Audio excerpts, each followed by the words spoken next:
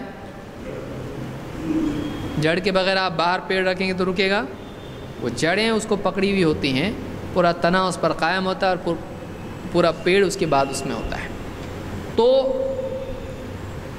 کوئی چیز ایسی جس پر باقی چیزیں ٹکی ہوئی ہوں اس کو کیا کہتے ہیں؟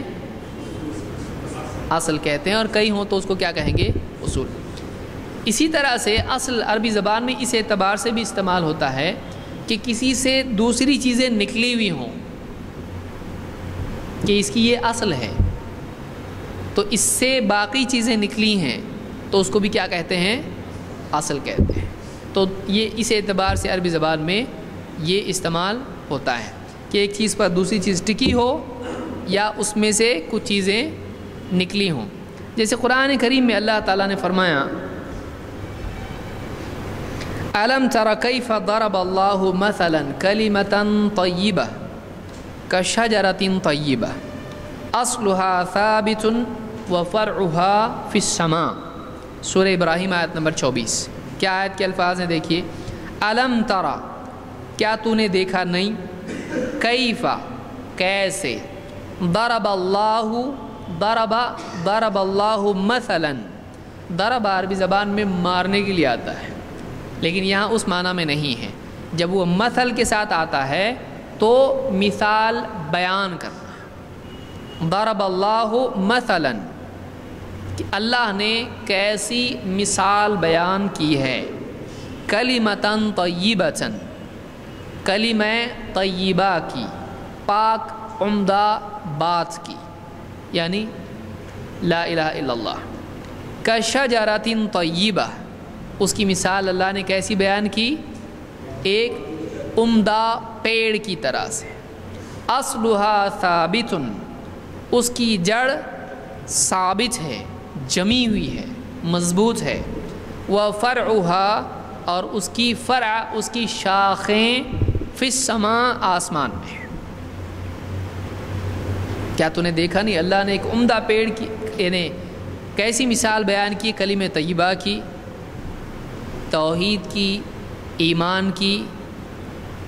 اس کی جڑ کہاں ہے؟ زمین میں مضبوط ہے، اور اس کی شاخیں کہاں ہیں؟ یہ مومن کی مثال ہے، ایمان کی مثال ہے کہ مومن کے دل میں ایمان ایک دم پختہ ہوتا ہے، توحید ایک دم پختہ ہوتی ہے، جس کی وجہ سے اس کے اعمال آسمان تک پہنچتے ہیں قبولیت کے اعتبار سے۔ ٹھیک ہے، تفسیر میں آپ اس کو جا کے دیکھیں گے۔ ٹھیک ہے سب کے پاس تفسیر ہے؟ سب کے پاس کم سے کم احسن بیان ہوگی آپ کے پاس، یا کوئی اور تفسیر ہے؟ آپ اس کو تلاش کریں گے، اگلے ہفتے میں پوچھوں گا اس کو کہ کیا تفسیر آپ نے پڑھی۔ تو اس میں اللہ نے دو لفظ استعمال کیے، اصل اور دوسرا فرع۔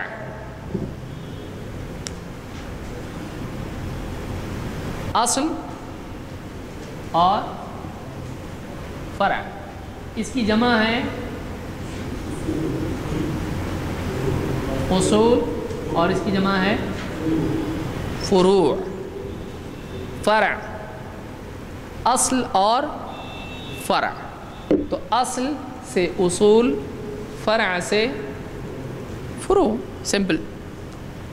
اصلها ثابت وفرعها فی السماء، اس کی شاخ آسمان میں، اس کی فرع آسمان میں۔ تو اسی پر سے علماء نے کہا اصل ہے اور فرع ہے۔ اس کی تفصیل جس میں فی الوقت نہیں جاؤں گا، آگے جا کے ہم دیکھیں گے اس کو کیا اصول اور فروع وغیرہ کیا ہوتے ہیں، ہم اصل ابھی دیکھیں گے صرف۔ تو اصول الفقہ کہتے ہیں ان چیزوں کو فقہ کی جن پر باقی چیزیں کیا ہیں؟ ٹکی ہوئی ہیں۔ یہ موٹی موٹی ایک دم اس کی تعریف ہوئی، لیکن اصل اصطلاح کے اعتبار سے کیا ہے ہم دیکھتے ہیں۔ شیخ عثیمین کی کتاب ہے الاصول من علم الاصول، اس کا نام یاد رکھیے آپ۔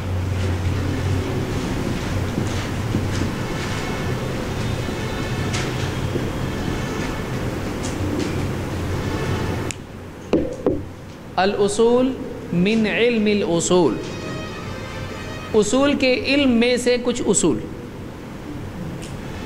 سارے ڈسکس کر سکتے ہیں؟ انہوں نے کہا بہت زیادہ ہے، کچھ میں دے رہا ہوں۔ تو الاصول من علم الاصول، یہ مختصر چھوٹا کتابچہ ہے، اس میں کہتے ہیں اصول الفقہ کی تعریف کیا ہے، ڈیفینیشن کیا ہے، اصول الفقہ کو ڈیفائن کیسے کریں گے ہم؟ کہتے ہیں علم یبحث عن ادلۃ الفقہ الاجمالیہ وکیفیۃ الاستفادۃ منها وحال المستفید۔ آپ کے پاس نہیں ہے اس لیے سنیے اس کو، دیکھیے کیا ہے، لکھنا چاہیں لکھ سکتے ہیں۔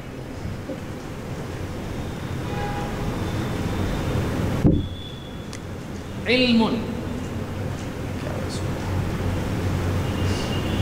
یبحث عن ادلۃ الفقہ الاجمالیہ و کیفیۃ الاستفادۃ منها و حال المستفید۔ کیا مصیبت ہے،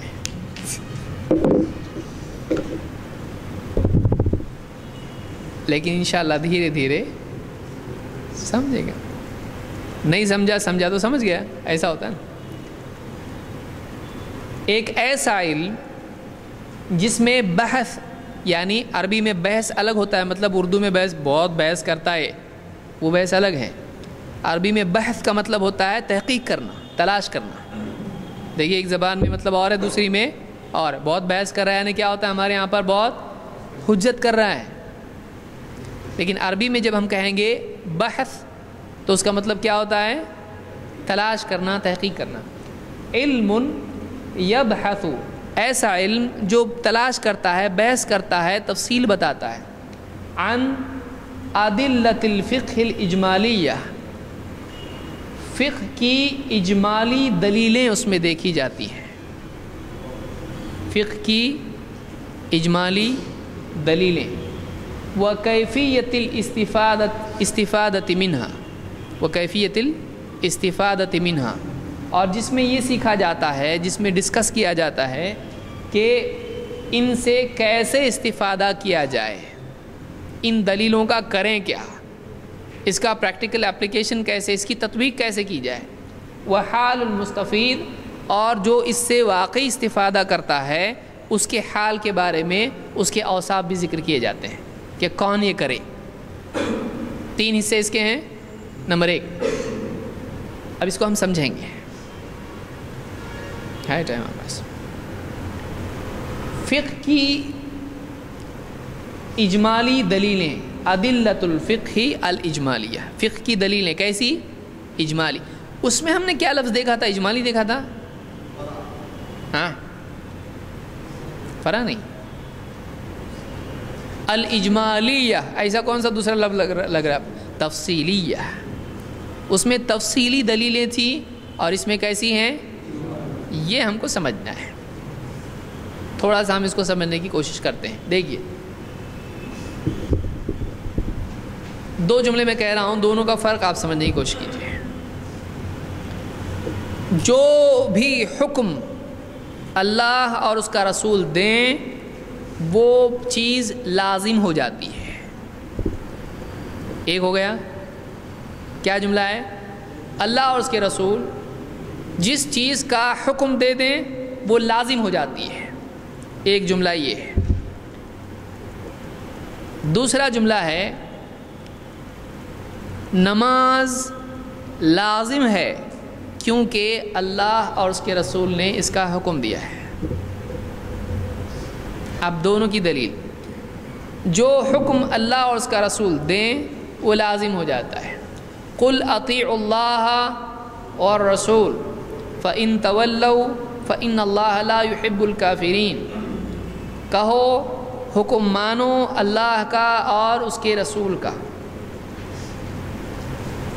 اور اگر وہ منہ پھیر کے چلے جاتے ہیں، بات نہیں مانتے ہیں، انکار کرتے ہیں، تو اللہ انکار کرنے والوں کو اللہ کافروں کو پسند نہیں کرتا ہے، تو جو حکم اللہ اور اس کا رسول دیں اس کو مانو، اس کی فرما برداری کرو۔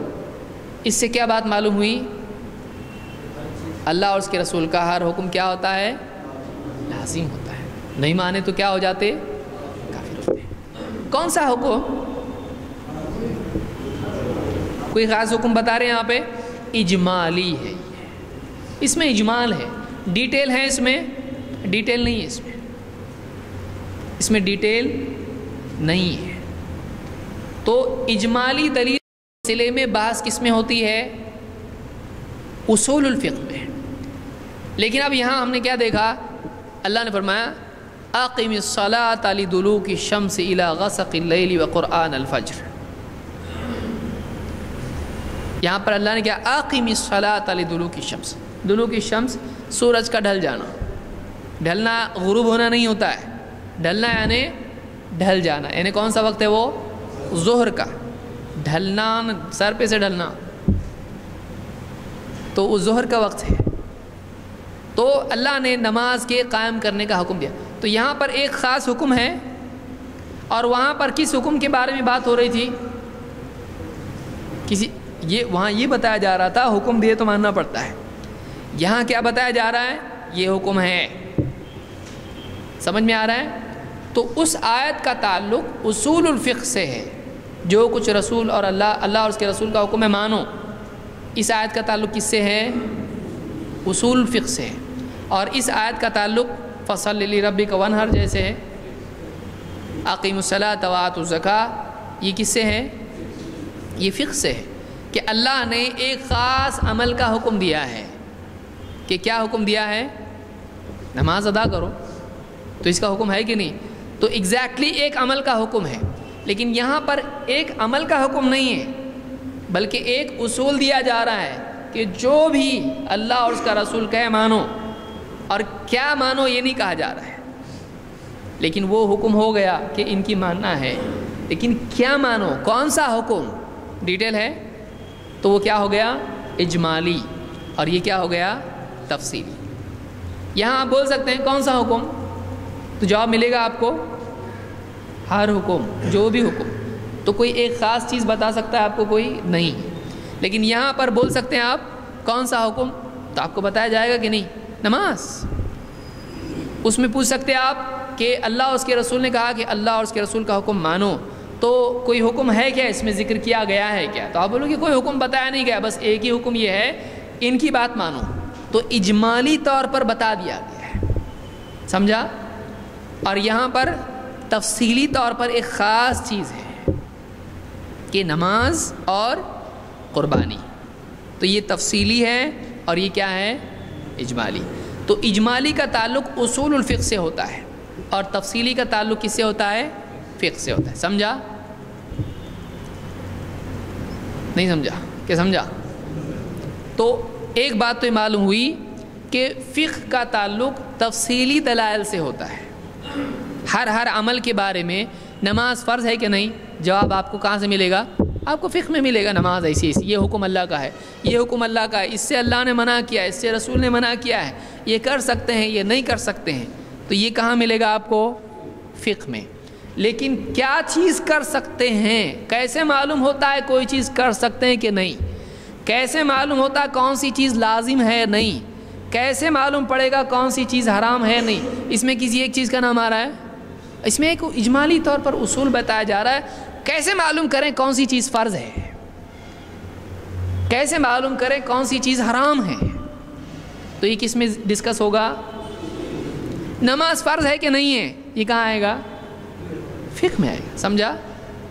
تو اعمال کے تفصیلی دلائل فقہ میں ہوتے ہیں، لیکن کون سا عمل کیا حیثیت رکھتا ہے یہ کس میں دیکھا جاتا ہے؟ اصول فقہ میں۔ یعنی ہم کیسے معلوم کریں کون سی چیز لازم ہے، کون سی چیز حرام ہے، کون سی چیز جائز ہے نہیں ہے؟ کیسے معلوم پڑے گا جائز کیسے بولنے کا کسی چیز کو؟ مثال کے طور پر ایک مثال دیتا ہوں آپ کو۔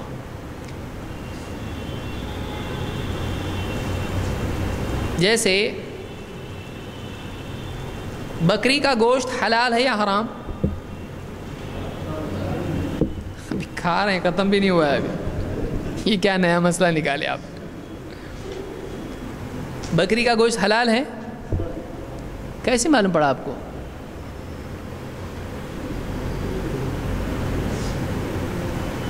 بچپن سے کھا رہے اس لیے معلوم ہے. کیسے معلوم پڑا؟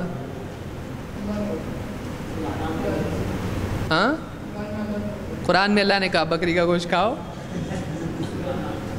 سورہ انعام میں کہاں ہے, کیا ہے بتائیے؟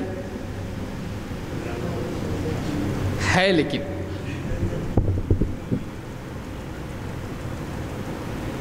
اللہ کے نبی صلی اللہ علیہ وسلم نے بکری ذبح کی, ایک اپنی طرف سے اور گھر والوں کی طرف سے, اور دوسری آپ نے ذبح کی. اور آپ نے صحابہ کو کہا کہ تم اپنی قربانی کا جو گوشت ہے وہ 3 دن سے زیادہ مت رکھو. پھر اگلے سال صحابہ نے پوچھا تو آپ نے کیا کہا؟ کھاؤ, کلو, کہا نا, وتصدقوا وادخروا, کہ کھاؤ اور اس میں سے صدقہ بھی کرو اور سنبھال کے بھی رکھو. اس زمانے میں فریج نہیں تھا, آج اس کا اپلیکیشن زیادہ پاورفل ہے. سنبھال کے رکھو, فریج میں رکھ رہے ہیں. تو آپ نے یہاں کیا کہا؟ قربانی کا گوشت. تو معلوم ہوا کہ بکری کا گوشت کیا ہے, کھا سکتے ہیں, کیونکہ آپ نے کھانے کے لیے کہا ہے یہاں پر. تو یہ ایک تفصیلی چیز ہے. لیکن ہم اصول الفقہ میں کیا کرتے ہیں کہ کوئی چیز لازم کب ہوتی ہے, یہ کب ضرورت پڑتی ہے. آپ کوئی آدمی بولے کیوں اتنا زیادہ آپ ڈیپ میں جا رہے ہیں, خام خواہ کی مصیبت بلا کیوں گلے میں مول لے رہے. جو کچھ ہے اس کو جیسا نبی نے کیا ویسا کرنا ہے, بس ختم. اس میں اصول اور یہ کون سی چیز کب لازم ہوتی ہے نہیں ہوتی ہے, کیا ہے, کیا ضرورت ہے اس کی. اگر ایسا کوئی سوچے تو آپ کیا کہہ سکتے اس کو؟ اصول فقہ کی ضرورت کیا ہے بھائی؟ خالی فقہ کافی نہیں آپ کے لیے. یہ حلال, یہ حرام, ایسا ویسا, بس ختم ہو گیا. آپ کو کیا ضرورت ہے کون سی چیز کب حلال ہوتی ہے, کون سی چیز کب لازم ہوتی, کون سی چیز کب منع ہوتی ہے؟ ضرورت ہے کیا اس کی ضرورت ہے؟ تو کیوں ضرورت ہے اس کی؟ ہاں, اصل سے اس کی نسل آئے گی. آپ کیسا ایکسپلین کرو؟ کوئی آدمی اگر آپ کو آرگیو کرتا ہے, کیونکہ یہ دیکھیے یہ ڈسکشن ہے ہمارا, اس میں آپ کو میں پڑھا دوں یہ کتاب میں ایسا لکھا ہوا ہے, سب پڑھ کے سنا دوں تو فائدہ ہے اس میں, واقعی فائدہ اس کا نہیں ہوگا. آپ کو مطلب 4 طریقے سے سوچنا چاہیے اس کو, چاروں اینگل سے دیکھنا چاہیے اس کو کہ واقعی یہ کیوں کر رہے ہیں ہم لوگ. کیونکہ آدمی کے لیے واقعی سمجھداری یہ ہے کہ میں یہ کیوں کر رہا ہوں اس کو معلوم ہو. اتنا علم ضروری ہے کہ نہیں؟ کر رہا, بس کر رہا. یہ اس کا نام کیا ہے؟ آپ لوگوں کو پوچھو ایسا کیوں کر رہے بھائی, سب کر رہے ہیں ہم بھی کر رہے ہیں, تو یہ کیا ہے؟ تو ہم کو معلوم ہونا چاہیے ہم کیوں کر رہے ہیں, کیا ضرورت ہے. کون بتائے گا اس کی کیا ضرورت ہے؟ ہاں, تاکہ گمراہی سے بچیں. یہ اجمالی جواب ہوا, اصولی جواب ہوا. یہ تفصیلی جواب کیا ہے اس کا؟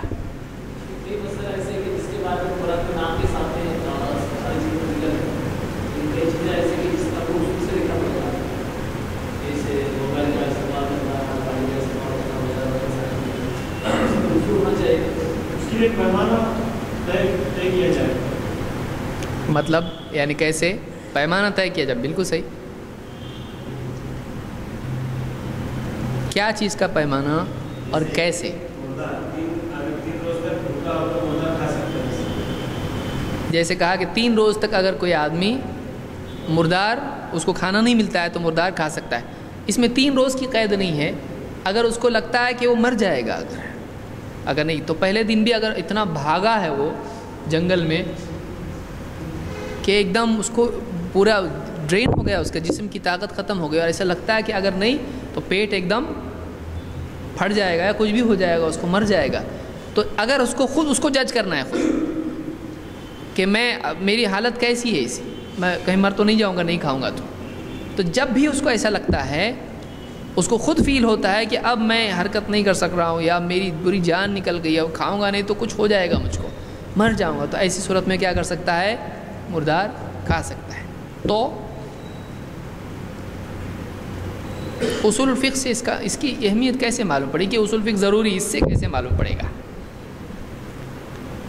سوچئے. ہاں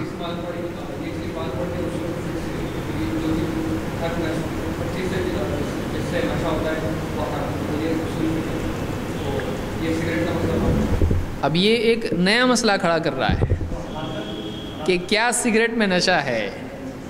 جم برابر جم شرابی ہوتا سگریٹ پی کے کچھ بھی بول رہا ہے آدمی. وہ ایک الگ چیز ہے کہ یہ مسکر ہے یا نہیں ہے، یہ ایک الگ چیز ہے.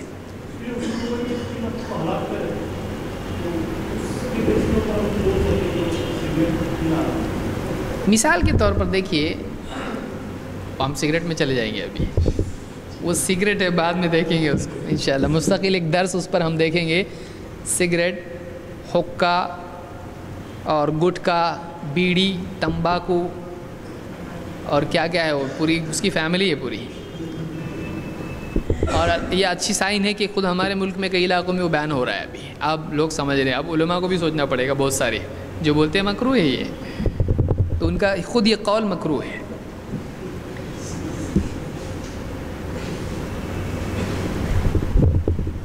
تو اصول الفقہ میں مثال کے طور پر ایک آدمی ہے، اس نے کوئی حدیث پڑھی.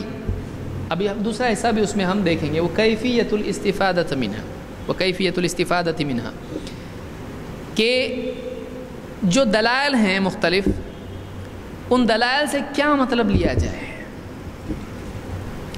مثال کے طور پر اللہ کے نبی صلی اللہ علیہ وسلم کی حدیث ہے، اجعلوا آخر صلاتکم باللیل وترا، اپنے رات کی آخری نماز وتر کو بناؤ. ہم نے اصول الفقہ میں دیکھا کہ رسول کی مانو، اللہ نے کہا ٹھیک. اب اس کا اطلاق اس پر کیا جائے یا اس کی تطبیق عملی اس کی جائے تو کیا یہ حکم ہے یا نہیں؟ اجعلوا عربی زبان کے قاعدے کے اعتبار سے یہ صیغہ امر ہے، یعنی اس میں ایک کمانڈ ہے، حکم ہے کہ نہیں، کرو.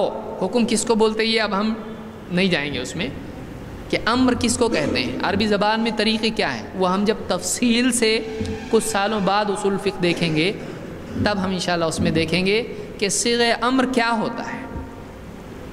وہاں پر یعنی علیکم کا لفظ آتا ہے، کتبہ کا لفظ آتا ہے، یا جیسے اللہ نے فرمایا کہ وعلی الذین یطیقونہ، یا اس طرح سے دوسری بھی جو آیتیں ہیں جس میں علی حق علی حق کا لفظ آتا ہے، کتب علیکم الصیام کا لفظ آتا ہے، اور اس طرح کے بہت سارے الفاظ آتے ہیں. تو اس سے معلوم ہوتا ہے کہ عربی زبان کا قاعدہ ہے کہ جب ایسا کیا جائے تو اس میں حکم ہوتا ہے. حکم بولتے کس کو ہے؟ تو اب حکم آ گیا تو حکم کیا ہو گیا؟ لازم. لیکن حدیث میں ہے کہ اللہ کے نبی صلی اللہ علیہ وسلم نے وتر کے بعد 2 رکعتیں پڑھی. تو اب یہاں پر آپ نے حکم کس کا دیا؟ آخری نماز. اور آپ نے آخر میں وتر کے بعد بھی پڑھی. اور ایک روایت میں ابن حبان وغیرہ کیا آپ نے پڑھنے کے لیے کہا بھی. تو اب کیا کریں گے اس کا؟ تو اب اصول الفقہ میں یہاں ضرورت پڑتی ہے. اب آپ کو دیکھیے فقہ میں کیا تھا، یہ دلیل عمل کرو، یہ دلیل عمل کرو، یہ دلیل عمل کرو، کرنا ہے تو کرو، منع کیا تو رک جاؤ. ٹھیک. اصول الفقہ میں یہ ہوتا ہے کہ اب مختلف دلائل کا کریں کیا، ان کو دیکھ کر اس میں ایسا ہے، اس میں ایسا ہے، اس میں ایسا ہے. اب ان سب کو ملا کے مطلب کیا لوں میں، یہ اس کی ضرورت کہاں آتی ہے، یہ اس میں کون مدد کرتا ہے؟ اس میں اصول الفقہ مدد کرتا ہے کہ انسان کو اصول معلوم ہو کہ رسول اللہ صلی اللہ علیہ وسلم کسی چیز کا اگر حکم دیتے ہیں تو وہ چیز کرنا ہے، لیکن آپ صلی اللہ علیہ وسلم کی اتباع کا بھی تو ہم کو حکم ہے. سمجھ رہے ہیں کہ جو رسول نے کہا وہ مانو، اور یہ بھی تو ہے فاتبعونی، میری اتباع کرو. تو ہم وتر کے بعد پڑھیں اس کے لیے بھی فاتبعونی دلیل ہے کہ نہیں ہے؟ اور یہاں پر آخری نماز وتر کو بناؤ، یہ بھی کس کی طرف سے مل رہا ہے؟ اس کے لیے بھی. تو اس کے لیے اجمالی دلیل ہے، اس کے لیے کیا ہے؟ تفصیلی دلیل ہے.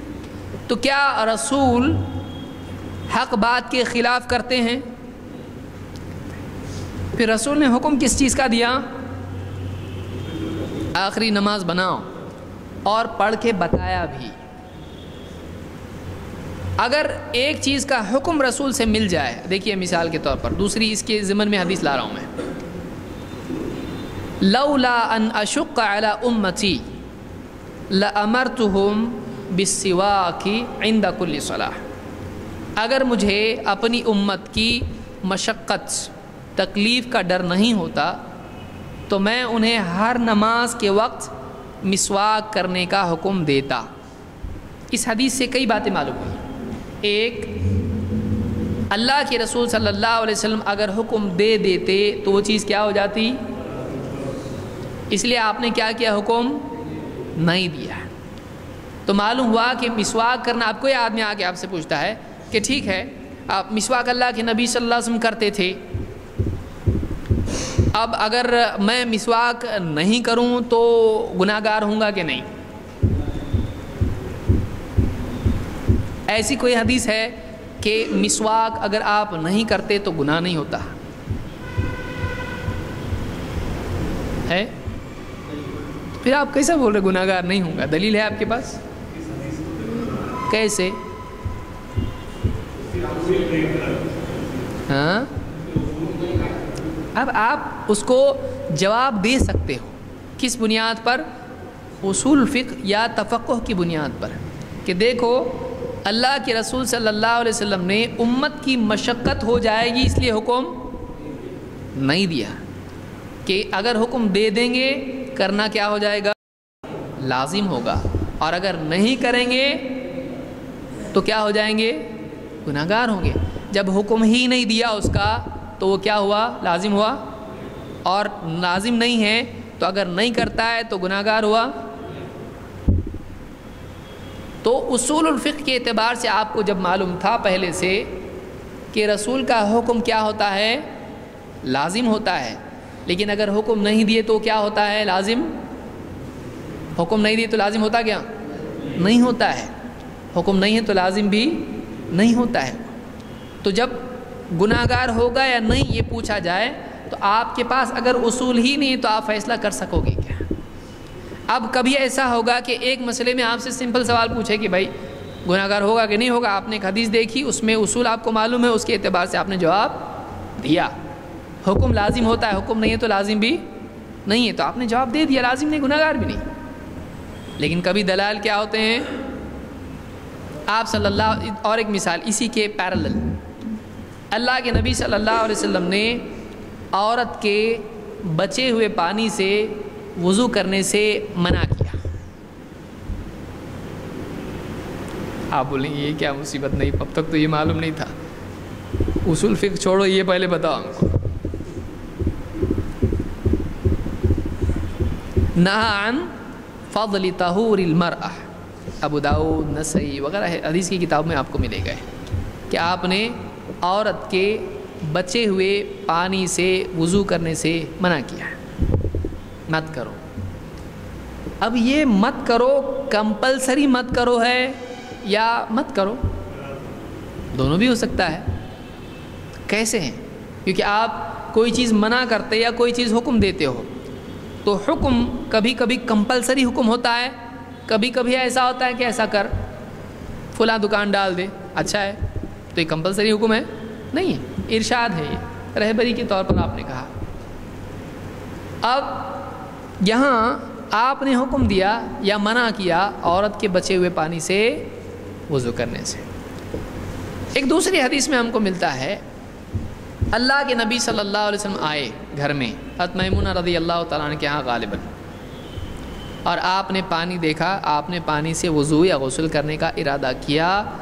آپ کی بیوی محترمہ نے کہا کہ اے اللہ کے رسول، اس پانی سے میں نے غسل کیا ہے اور میں جنابت سے تھی، وکنت جنبا. یعنی مجھ پر غسل ضروری تھا، فرض غسل تھا، اور وہ پانی بچا ہوا ہے، تو معلوم ہے ان کو بھی یہ بات معلوم تھی عورت کے بچے پانی سے، تو ایک بات یہ معلوم ہوئی کہ وہ پہلا ہے، یہ بات کا ہے۔ آپ نے جواب میں کیا کہا؟ پانی جنوبی نہیں ہوتا ہے، پانی جنوبی یعنی تیری جنابت اس پانی پر نہیں آئی اور آپ نے اس پانی کو استعمال کیا، تو اب آپ کیا کریں گے؟ کیا ہے اس میں ایک سیف طریقہ یہ نکالا جا سکتا ہے۔ منع کس کو کیے؟ امت کو، اور اللہ کے نبی صلی اللہ علیہ وسلم نے اس سے وضو یا غسل جو بھی کرنا تھا کیے۔ آپ کا معاملہ الگ ہے اور امت کے لیے الگ ہے۔ اگر کوئی آدمی یہ کہتا ہے تو کیا صحیح ہے؟ نہیں، کیوں نہیں؟ جو حکم امت کو ہوتا ہے وہ اپنے نبی کو بھی ہوتا ہے۔ اس کی دلیل؟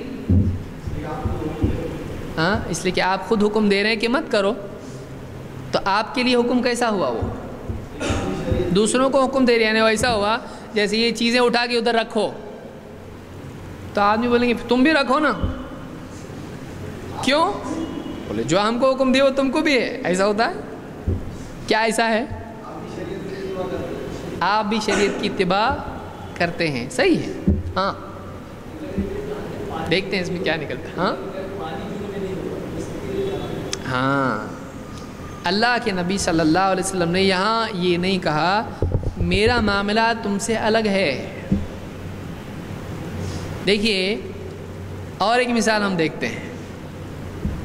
آپ صلی اللہ علیہ وسلم ایک کے بعد ایک روزے رکھتے تھے بغیر افطار کے، صحابہ نے بھی ویسا کیا، تو آپ نے کیا کہا؟ لست کہیئتکم، آپ نے وہاں کہا کہ نہیں کہا میں تمہاری طرح نہیں ہوں، انما یطعمنی ربی ویسقین، میرا رب مجھ کو کھلاتا ہے پلاتا ہے۔ تو آپ نے یہاں کیا کہا؟ تم میری طرح، تو آپ نے بتائیے میرے لیے ہے، تمہارے لیے نہیں ہے یہ۔ تو جہاں بتانا تھا آپ نے بتایا، یہاں بتایا کیا؟ یہاں نہیں بتایا۔ آپ نے کیا کہا؟ ایسا کہا یہ میرے لیے الگ ہے، آپ نے کہا۔ آپ نے جواب میں کہا پانی جنوبی نہیں ہوتا ہے، میرے لیے، کس کے لیے؟ کسی کے لیے بتایا آپ نے؟ میرے لیے بتایا۔ جب آپ نے اپنے لیے نہیں بتایا تو کس کے لیے ہو گیا؟ سبھی کے لیے ہو گیا۔ آپ نے پانی کے بارے میں بات کی، میرے لیے خاص ہے آپ نے کہا نہیں، تو معلوم ہوا کہ پانی جنوبی نہیں ہوتا ہے، نہ نبی کے لیے نہ غیر نبی کے لیے، تو اس سے کوئی بھی آدمی وضو کر سکتا ہے۔ پھر منع کی وہ کیا ہے؟ تو اب جمع کیا جائے گا۔ بہتر ہے نہ کرے، کرنا جائز ہے، اسی لیے آپ نے کر کے بتایا۔ سمجھ میں آیا کہ کچھ چیزیں ایسی ہوتی ہیں کہ نہ کرنا بہتر ہوتا ہے، گناہگار نہیں ہوگا۔ نہ کرنا بہتر ہوتا ہے، گناہگار نہیں ہوگا۔ وہ امر کیسا ہے؟ ایک دم پختہ امر ہے، نہیں کرنا ہے، اور ایک ہوتا ہے کہ مت کر، کیوں کر رہا ہے ایسا؟ تو کبھی ایسا بھی منع ہوتا ہے جو زیادہ سخت نہیں ہوتا ہے، اور کوئی منع سخت بھی ہوتا ہے۔ یہ سب کیسا آپ کو سمجھے گا جب آپ کے پاس؟ تو یہاں منع کے اعتبار سے حدیث تھی، اور جو پہلا کیس اپنا تھا وہ کون سا تھا؟ وطر کا، وہ حکم کے اعتبار سے تھا۔ تو اب وہاں آپ کیا کریں گے؟ آپ نے پڑھا، اگر وہ پڑھنا ناجائز تھا وطر کے بعد تو آپ کبھی نہیں کرتے، یعنی ظاہر بات ہے آخری نماز کس کو بناؤ؟ وطر کو، تو وطر کے بعد پڑھنا جائز ہے نہیں، لیکن ہمارے نبی نے پڑھے، تو نبی کا عمل غلط ہوتا ہے؟ شریعت نبی کے لیے بھی ہے، اور آپ نے کہا میرے لیے خاص ہے؟ نہیں، کیونکہ حدیث امر کی بھی ہے، پڑھا کرو۔ تو معلوم ہوا کہ بہتر یہ ہے کہ آخری نماز کس کو بنائیں، لیکن اگر کوئی آدمی وطر کے بعد پڑھ لیتا ہے تو جائز، اس کے لیے منع نہیں ہے۔ سمجھ میں آیا؟ یہ کیسے معلوم ہوتا ہے؟ جب آدمی کے پاس اصول ہو۔ تو سمجھ میں آیا؟ اصول الفقہ میں ایک تو یہ کہ ہم کو معلوم ہوتا ہے ہم اس میں کس چیز کے بارے میں گفتگو کرتے ہیں؟ فقہ کی دلیلیں کیسی؟ اجمالی کہ کون سی چیز لازم کب ہوتی ہے، کون سی چیز منع کب ہوتی ہے، کون سی چیز جائز کب ہوتی ہے، ناسخ منسوخ، بہت ساری تفصیلیں آگے آئے گی وہ ساری، ڈریے مت اب۔ دوسرا وکیفیت الاستفادۃ منہا، یہ عن کتاب ہے اس لیے کیفیتی آئے گا یہاں پہ، وکیفیت الاستفادۃ منہا، کہ ان دلائل سے استفادے کی کیفیت، کیسے مطلب نکالنا۔ معلوم ہو گیا کہ رسول حکم دے دے تو لازم ہو جاتا ہے، رسول اگر حکم دے کہ خود ایسا کرے لیکن خاص نہ بتائے تو ایسا ہو جاتا ہے۔ تو اب اس کو کون سے کیس میں کیسا استعمال کرنا، سمجھ میں آیا؟ وہ سمپل اگزامپل اس کا آپ کو اگر دیا جائے، ایکسیلیٹر دبانے سے کیا ہوتا ہے؟ گاڑی تیز ہوتی ہے۔ بریک دبانے سے کیا ہوتا ہے؟ اب کیا کب کیسے کرنا، سمجھ میں آ رہا ہے؟ تو یہ آپ کو ایک ہی چیز معلوم ہوگی، لیکن یہ بھی تو معلوم ہونا چاہیے کہ بریک کب دبانا چاہیے۔ فل سپیڈ میں گاڑی ہے اور ایک دم آدمی ارجنٹ بریک دبائے، بولے ہم کو تو استاد نے ہی سکھایا گاڑی روکنا ہو تو بریک دباؤ، یہ تو نہیں بتایا گاڑی پلٹی کرنا ہو تو بریک دباؤ۔ سمجھ رہے ہیں آپ کو؟ یعنی ایک آدمی کو کچھ باتیں معلوم ہوں لیکن ان سے فائدہ کیسے اٹھایا جائے، ان کو کیسے کہاں استعمال کیا جائے، یہ بات کہاں کیسے اپلائی کی جائے، وہ بھی تو معلوم ہونا چاہیے کہ نہیں ہونا چاہیے۔ جیسے گاڑی چلانے کا معاملہ ہے، دبانا ہے بھاگے گی آگے، روکنا ہے بریک دباؤ، لیکن اس کا اپلیکیشن کب ہے؟ بہت تیز ہے تو نہیں، تھوڑا سلو بریک مارنا پڑتا ہے۔ یہ کیسے کون سا اصول استعمال کیا جائے، اس کی عملی تطبیق کیسے کی جائے، اور مختلف دلائل میں جمع، ترجیح اور نسخ وغیرہ کے کیا معاملات ہیں، یہ بھی کس میں ہوتا ہے؟ کہ اگر دلیلیں ٹکرائیں، دلیلیں اگر بظاہر ان میں تعارض ہو، ٹکراتی، جیسے ہم نے 2 مثالیں دیکھی ابھی، تو کیا کریں گے آپ؟ اب آپ کے لیے سمپل اصول تو یہی تھا کہ حکم دیا تو کرو، منع کیا تو رک جاؤ، لیکن اس کے بالمقابل کیا ہو رہا تھا؟